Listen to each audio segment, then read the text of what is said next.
Okay, next dinam over here in Kitzur is the dinam of washing for bread, before you eat bread. You say you're going to speak about the dairy equipment when it's all you dairy equipment. Oh, the dairy equipment stuff. Yeah, from yesterday's thing. Okay, dairy equipment is like this. If something is made in dairy equipment, okay, now if the dairy equipment are not kosher, like we said, we hold that the non-chol yisrael needs to be kashered. So then you definitely can. So then you definitely cannot use DE because it needs to be kashered, and it wasn't kashered. Now DE means dairy equipment. What do they mean by that? Is like this. Let's say you make something parav in a milchika utensil. Something hot. Everybody has to stay, by the way. I realized I wasn't supposed to. There's a guy in the bathroom. If you make something parav in a milchika pot, say there's a milchika pot you just used for dairy. It's clean, and now you cook vegetables in the pot. So because the pot was used that day for dairy, you can't eat the vegetables together with milk. With meat. You can eat it right before meat, right after meat. You can't eat it directly with meat. If the utensil wasn't used for 24 hours from milk, and now you waited 24 hours and you now make parva vegetables in the pot, so those vegetables could be eaten with meat because the pot wasn't used for 24 hours. And like we learned, anytime the pot wasn't used for 24 hours, it's called a blemished taste. Because it's a blemished taste, it's not really milk, and therefore you're allowed to eat it with meat. Where else do you have this? A very practical case. When it comes Shabbos, people bake a cake, okay? So you have like this, Friday afternoon, they bake the chicken in the oven. And the chicken, let's say, is uncovered. So it's a fleishika oven. After the chicken is out, you decide to bake a cake for Shabbos. So you bake a cake for Shabbos, and now the question is, this cake was made in a meat oven that was used that day for meat. So therefore, the cake is not fleishik. If it would be, by the way, baking the same time the uncovered chicken would be in the oven, then the cake would be 6-hour meat. Yeah. You'd have to wait 6 hours because his mamish is the taste if it's uncovered. So the taste is mamish going up and down into the cake, and also it's going to taste very bad. That's a separate issue. Now, so what happens if you make chicken in the oven in the morning and then in the afternoon you decide to bake a cake? It's within 24 hours. So then the din is, this cake you cannot have with a dairy coffee in the morning. See, Shabbos morning, you want to have a piece of cake with your coffee, a dairy coffee. So because the cake was baked in a fleishika oven that was used that day for meat, so you can't eat the cake together with milk. You can eat it right before milk, you can eat it right after milk, but you can't eat it together with milk. Okay? That's what DE tells you. DE tells you like this. Number one, if you keep Chol Yisrael properly, then you can't use it. You can't eat it. Even if you don't keep Chol Yisrael, whatever, but DE tells you can't eat it together with meat. You can eat it right before meat, you can eat it right after meat. Let's say somebody bakes a parva cake in a milchika oven that's clean, but was used that day. If they want to serve it as dessert after the chicken or after the meat course, then it's also not a problem because it's really parv. It's just made in a milchika oven. But you have the cake in the morning, you still have a little something in your mouth. You drink coffee with milk. It's not a problem. It is. That's what I'm saying. No, if it wasn't baked for 24 hours, let's say the last time you baked in the oven was Monday, and Friday, the next Friday, you're going to bake a cake. So then it doesn't matter. You can have it with milk. No. But I'm saying under the circumstances, same day. Same day, so you can have this cake. Right, you should be able to have it right afterwards and then drink milk. You can have it and then drink milk. You can drink milk and then have that, but together with milk, you can't have it. That's the law. You cannot take a bite. It doesn't matter. It doesn't matter. You just can't have it together with meat, or the opposite. You can't have it together with milk. That's the story with DE. So a lot of times, so even some of the creamers, I'll give you an example. Some of the creamers say on them D-O-U-D-E. So they're pariv, but they're really made in milchika utensils, dairy utensils. So what they're telling is, it's a weird story, but you can't drink your parva milk in the coffee together with meat or with your chicken. You can drink afterwards, before, but not together with the meat. That you wouldn't be allowed to do. That's the whole story with DE. But if somebody keeps Chol Yisrael, then they can't eat something made in DE, in dairy equipment. Okay, so now the din is of washing before you eat bread. Okay? Any bread that you make hamotzi on, if you want to eat even the smallest amount of bread, a few crumbs, a tiny piece of bread, you're not allowed to eat it unless if you wash for hamotzi. You have to wash 3 times. But the only time you make, and this is a din a lot of people don't know, the only time you make the bracha al netilas yadayim is if you're going to be eating 2 ounces of bread, which is basically like 2 slices of rye bread. But what happens if somebody knows I'm going to have 1 slice of rye bread, which is enough to bench on, by the way, it's a concise. But somebody's going to want to wash on 1 slice of bread.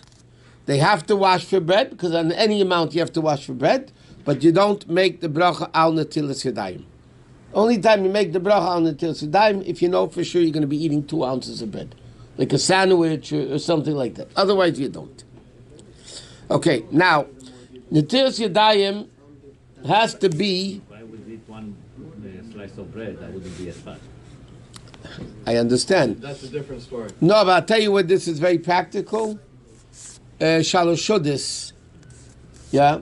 So the rolls, like here, the rolls are basically 2 ounces each. If you're not going to eat the whole roll, you're going to have half the roll. Yeah? So then you have to wash for bread, but you can't make the bracha on the Netilas Yadayim. If you know you're only going to have a half a roll, you can't make on the Netilas Yadayim, because the only time you make on the Netilas Yadayim when you're going to eat 2 ounces, not 1 ounce. It's called a kibetza. So if you plan to eat the whole roll and then you end up eating... Okay, so then you made a bracha, but you should... Then you should really try to eat the whole roll, because otherwise it could be a bracha levatala. A bracha in vain, because you're not eating enough of the bread. Now, when you wash for bread, it has to be from a utensil. It has to be from a keli. You can't just wash your hands. It has to be from a keli. And that utensil has to be complete. Let's say this is the utensil. This would be a kosher utensil, by the way, to wash from. It's not very practical. You don't have handles. But the bottom line is, this is a keli. It has to be not cracked. It has to be like smooth on the top. Then you're able to wash. So let's say this is the only thing you have to wash. You fill it up with water. We'll learn how to do it soon. Then you can pour it from this onto your hand. But if you have a chipped keli or a broken keli, then you can't wash. You cannot wash from a pitcher. Huh? A pitcher. You could wash from a pitcher. But from the side. Yeah. Okay, but for instance, if you have a soda bottle, which has a thin neck, right?